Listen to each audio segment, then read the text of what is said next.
On October 9, 1955, the 0-2 Niners traveled to Chicago to face off against George Halas's 2-0 Chicago Bears at Wrigley Field.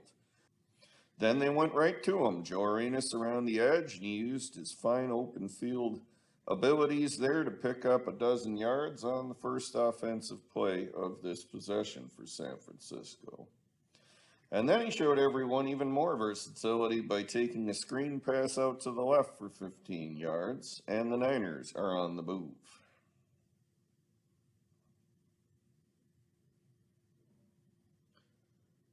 Hall of Famer Joe the Jet Perry rumbled down for a good gainer all the way inside the 5. He just steps out at the end here, or he'd have had it.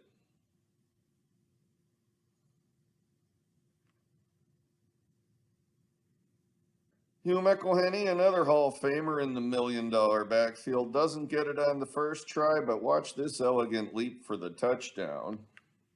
And the Niners are up 6-0 after the missed extra point. And the Bears are set in prime position to counter on the score. And they go right to work with Bobby Watkins. On first down there, he plunges forward for about 4. He sneaks through a little hole to gain 2 or 3 on second down as well.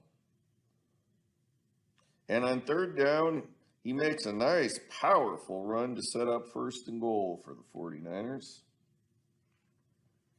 And then an unexpected thing happens. In at quarterback at this point of the game is backup George Blanda, the Hall of Famer, primarily for his work in the AFL in the 60s and as a kicker.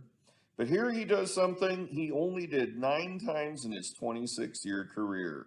Not known for his speed, he gets the edge and rumbles in for a score, and after Blanda himself kicked the extra point, the Bears lead 7-6. Blanda had hit a field goal earlier in the quarter, so at this point the score was Chicago 10, San Francisco 6. And Y.A. Tittle swings one out to Gordy Salto for a gain of about 13, and they're already down inside the 15-yard line. And from here, John Henry Johnson, another Hall of Fame running back. There are 3 of them on this team. He only had 1 carry on the day for 12 yards, but it sets up a first and goal, and the Bears forget to cover Billy Wilson, who is all by his lonesome for the touchdown that puts the 49ers ahead 13-10 with Gordy Salto's conversion successful. Bears starting quarterback Ed Brown returns at this point, subbing in for Blanda, and he hits Gene Schrader for his season-long 51-yard reception. Schrader was a backup, but he had one of his best games of his career in this one here, and that certainly sets the Bears up to regain the lead. After Bobby Watkins plunges ahead for about 3, and then goes outside for a few more.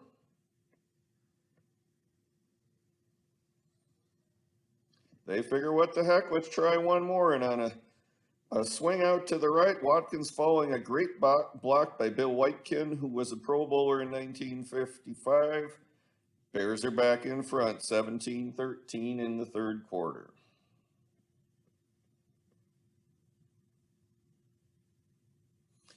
But here we go again. It's Tittle to Gordy Salto, and already we're down to the Bear 45 in a game that's gone back and forth. You would expect the 49ers to have an answer, and there they are. And then Tittle takes a shot, and what a great leaping grab by Billy Wilson down inside the 10, first and goal for the Niners. Last time the Niners had first and goal, the Bears decided to not cover number 84, Billy Wilson. Have they learned their lesson? No. They might want to start covering Billy Wilson down by the end zone, and here we go. We've got another lead change. Now it's the 49ers out in front in this seesaw game. After 3 quarters, it is San Francisco 20, Chicago 17. Now it's a 1-score game, 20-19. The Bears get the ball on a free kick. And Ed Brown goes back to pass, and he finds the always underrated Harlan Hill for a nice gain, and the Bears are on the march here. And then he finds Gene Schrader having the best game of his season with 60 yards receiving in total on 3 catches.